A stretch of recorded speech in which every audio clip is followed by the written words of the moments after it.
الحمد للہ وحدہ والصلاة والسلام علی من لا نبی بعدہ قال اللہ تبارک وتعالی وعد اللہ الذین آمنوا منکم وعملوا الصالحات لیستخلفنہم فی الارض کما استخلف الذین من قبلہم وليمكنن لهم دینہم الذی ارتضى لهم وليبدلنہم من بعد خوفہم امنا۔ عن ابن عباس رضی اللہ تعالی عنہما قال قال علی بن ابی طالب رضی اللہ تعالی عنہ لعمر بن خطاب ما خلفت احدا من بعدك احب الی ان القى اللہ بمثل عمله رواہ الامام الہمام البخاری فی صحیحہ۔ صدق اللہ العظیم وبلغنا رسولہ النبی الامی الکریم ونحن على ذلك لمن الشاہدین والشاکرین والحمد للہ رب العالمین۔ دنیائے عدالت میں تیرا نام رہے گا، فاروق تیرے نام سے اسلام رہے گا۔ میرے معزز دوستو، آج 3 محرم الحرام سن 1448 ہجری بمطابق 19 جون 2026 محرم الحرام کا پہلا جمعۃ المبارک ہے۔ میں نے گزشتہ جمعہ آپ کی خدمت میں حضرت عمر رضی اللہ تعالیٰ عنہ کی سیرت کے حوالے سے بات کی تھی، اور میں نے عرض کیا تھا کہ اس جمعے کو میں نے آپ کی خدمت میں حضرت عمر رضی اللہ تعالیٰ عنہ کی خلافت اور حضرت عمر کی حکومت کے بارے میں آپ کی خدمت میں چند معروضات پیش کرنی ہیں۔ تو حسب وعدہ میں نے آپ کی خدمت میں اسی عنوان پر آیت اور حدیث پڑھی ہے، اور رب کریم نے سورۃ نور کی آیت نمبر 55 میں خلفائے راشدین سے خلافت اور حکومت کا وعدہ فرمایا ہے۔ سورۃ نور کی آیت ہے وعد اللہ الذین آمنوا منکم وعملوا الصالحات۔ اللہ رب العزت فرماتے ہیں کہ اے نبی پاک، مجھے آپ کے ان ساتھیوں سے وعدہ ہے کہ جو ایمان لا رہے ہیں اور نیک عمل کر چکے ہیں۔ جو اس وقت مہاجرین موجود تھے، منکم کا لفظ ان کے لیے آیا، فرمایا لیستخلفنہم فی الارض، ان کو زمین میں ہم خلافت عطا کریں گے، کما استخلف الذین من قبلہم، جیسے پہلی امت کے خلیفوں کو اللہ تعالیٰ نے حکومت عطا فرمائی، ایسے انہیں ملے گی۔ وَلَيُمَكِّنَنَّ لَهُمْ دِينَهُمْ، اور اللہ تعالیٰ ان کے اس دین کو، حکومت کو، نظریے کو، سلطنت کو مضبوط کرے گا۔ وَلَيُبَدِّلَنَّهُمْ مِنْ بَعْدِ خَوْفِهِمْ أَمْنًا، اور یہ لوگ خوف کو امن میں تبدیل کرنے والے بنیں گے۔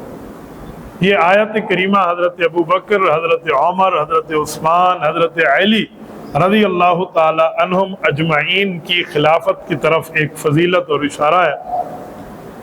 انہیں خلفائے راشدین اس بنیاد پہ کہتے ہیں کہ یہ آیت مہاجرین کے لیے ہے، تو مہاجرین چاروں صحابہ ہیں، حضرت ابو بکر سے لے کر حضرت علی تک۔ تو آج ہم نے خلافت عمر پہ گفتگو کرنی ہے، تو ظاہری بات ہے قرآن پاک کی اسی آیت میں دوسرا وعدہ حضرت عمر فاروق رضی اللہ تعالیٰ عنہ سے ہے۔ تو میں اسی آیت کی روشنی میں حضرت عمر کی خلافت پر آپ کی خدمت میں ایک بات عرض کرتا ہوں۔ طے تو اللہ تعالیٰ نے رسول اللہ صلی اللہ علیہ وسلم پر آیت اتار کے کر دیا تھا کہ ان کو خلافت اور حکومت ملنی ہے، لیکن ملی کیسے؟ جب حضرت ابو بکر صدیق دنیا سے جانے لگے، حضرت صدیق اکبر رضی اللہ تعالیٰ عنہ نے صحابہ اور اہل بیت کو بلوایا، میرے سامنے آئیے میں آپ کو ایک تحریر لکھ کے دے دوں کہ میرے بعد حکومت کا ذمہ دار کون ہوگا۔ حضرت عبد الرحمن بن عوف لکھنے والے تھے، باقی صحابہ سننے والے تھے۔ تو حضرت ابو بکر صدیق رضی اللہ عنہ بیمار ہے اور وفات کا وقت ہے، اور ارشاد فرما رہے ہیں لکھیں میرے بعد رسول اللہ صلی اللہ علیہ وسلم کی دین کی اس حکومت کی امانت کا وارث، یہ جملہ کہا اور ابو بکر صدیق بے ہوش ہو گئے۔ آگے نام نہیں لکھا کہ کون ہوگا، نام ابھی نہیں بتایا تھا۔ عبد الرحمن بن عوف لکھنے والے تھے، انہوں نے جب حضرت ابو بکر صدیق کو بے ہوش ہوتے دیکھا نا، تو انہوں نے آگے لکھ لیا عمر ہوگا اپنی طرف سے۔ حضرت ابو بکر صدیق کے اوپر بے ہوشی تھی، وفات تو نہیں تھی، لیکن جب ان کو ہوش آیا اور آنکھ کھلی تو انہوں نے وہیں سے پوچھا کہ عبد الرحمن آگے لکھو. تو حضرت عبد الرحمن کی عبارت حضرت ابو بکر نے دیکھی تو پڑھ لی تو ہنسنے لگے. کہ میں بھی تو یہی لکھوانا چاہ رہا تھا کہ میرے بعد عمر ہوگا.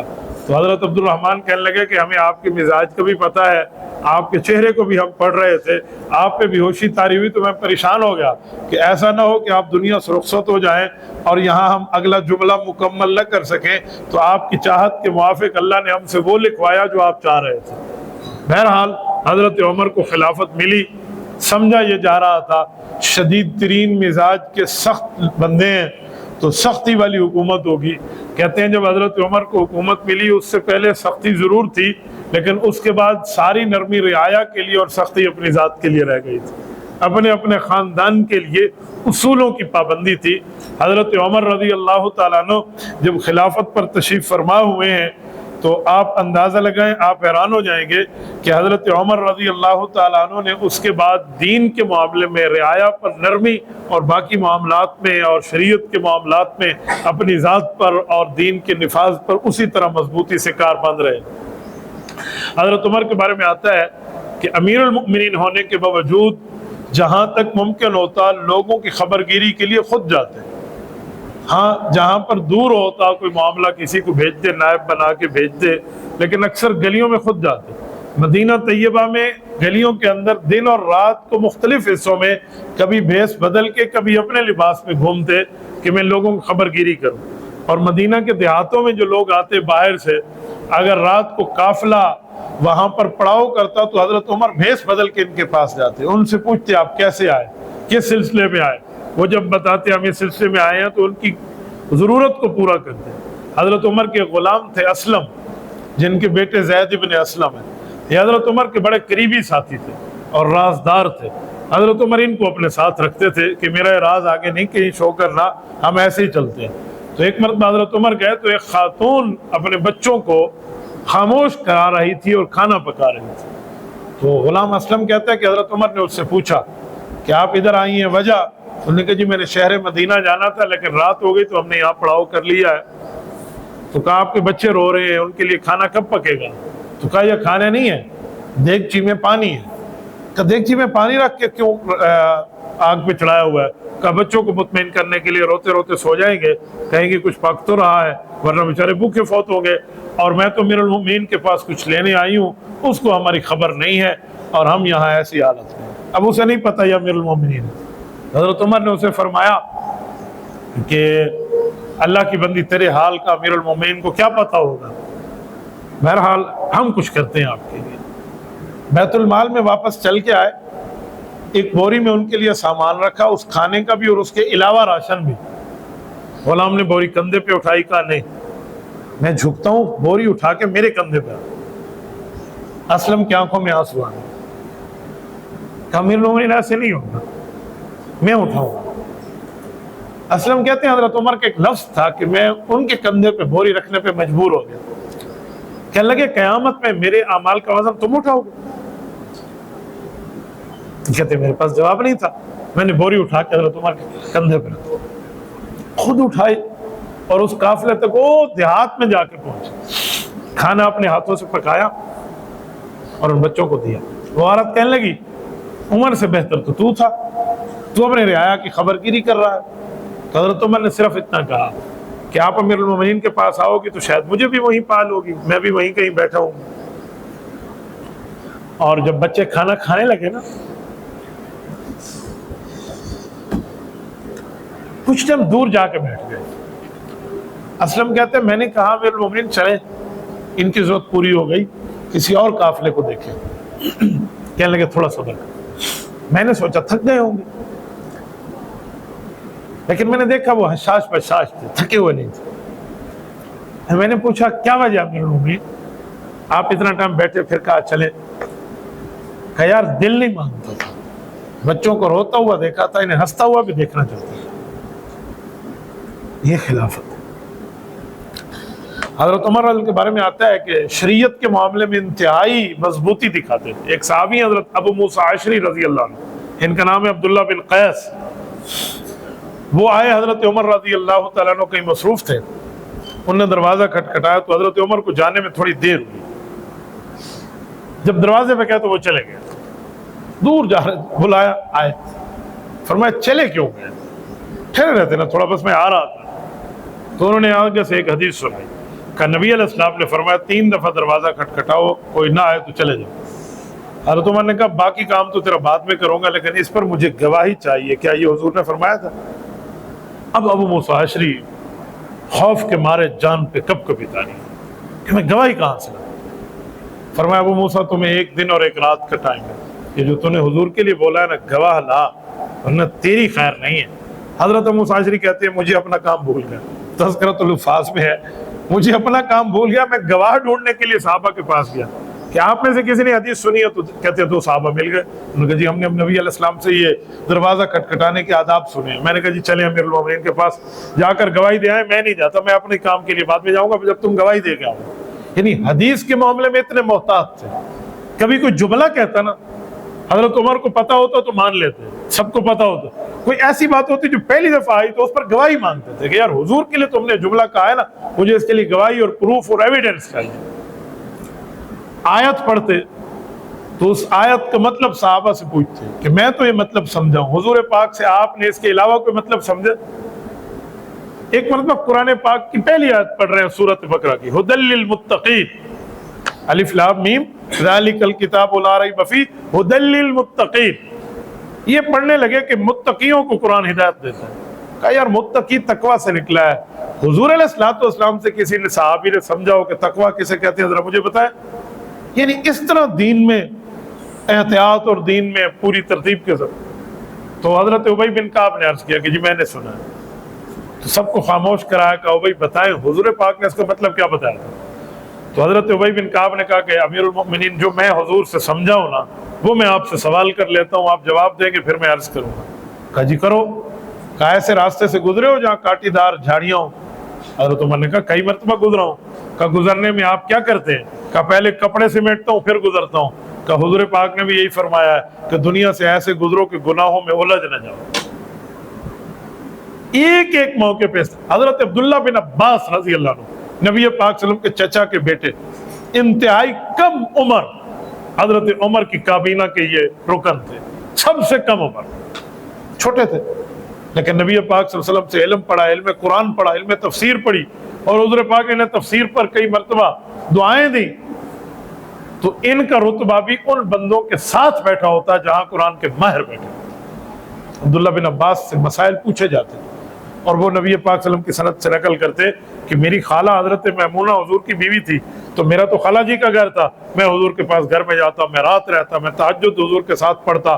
تہجد پڑھنے کا ایک مرتبہ حضرت عمر نے پوچھا تو حضرت ابن عباس نے بتا بھی دیا کہ جب 2 بندے ہوں تو امامت کیسے ہوتی ہے؟ کہ جی ایک بندہ امام ہو ایک مقتدی ہو تو آگے پیچھے نہیں ٹھہرتے، دونوں مرد ہیں نا، تو مرد آگے ٹھہرے گا ایک امام، اور جو مقتدی ہے وہ اس کے پیچھے ٹھہرے گا تاکہ اس کے پاؤں جو ہے نا اس کی ایڑی کے برابر آ جائیں امام کے، اور ٹھہرے گا بھی دائیں طرف۔ تو کہا دائیں طرف کا مطلب؟ کہا یہ کام میں نے بھی کیا، نبی علیہ السلام کے پیچھے ٹھہر گیا اور میں بائیں طرف ٹھہر گیا۔ تو آپ علیہ الصلوۃ والسلام نے، یہ ابن عباس کہتے ہیں، مجھے دیکھیں، یہ دیکھنے سے سمجھ آئے گا کہ نبی علیہ الصلوۃ والسلام نے یوں اپنا دایاں ہاتھ یوں اٹھایا اور ایسے لائے اور میرے کان کو پکڑا نماز کے دوران، اور یوں مجھے آرام آرام سے اس طرف لے کر آئے، اور سلام کے بعد فرمایا کہ ایک مقتدی ہو تو ادھر ٹھہرتا ہے۔ یہ حضرت عمر رضی اللہ عنہ کی پارلیمنٹ کی گفتگو ہے، یہ ارکان شورا ہے حضرت عمر کی۔ تو ایک ایک موقع پہ حضرت عمر کا اس طرح کا معاملہ ہوتا، اور حضرت عمر رضی اللہ عنہ اہل بیت کے ساتھ خصوصی تعاون کرتے۔ جب ایران اور عراق اور یمن اور شام کے محلات کیسر و کسرا کے خزانے فتح ہو کے مدینہ میں چاندی کا اور سونے کے ڈھیر لگ گئے نا، حضرت عمر روتے تھے کہ تو اونٹ چراتا تھا، اونٹ نہیں چرا سکتا تھا عمر، تیرا ابا تمہیں کہتا تھا جا چرا کے آ، تمہیں چرانا نہیں آتا؟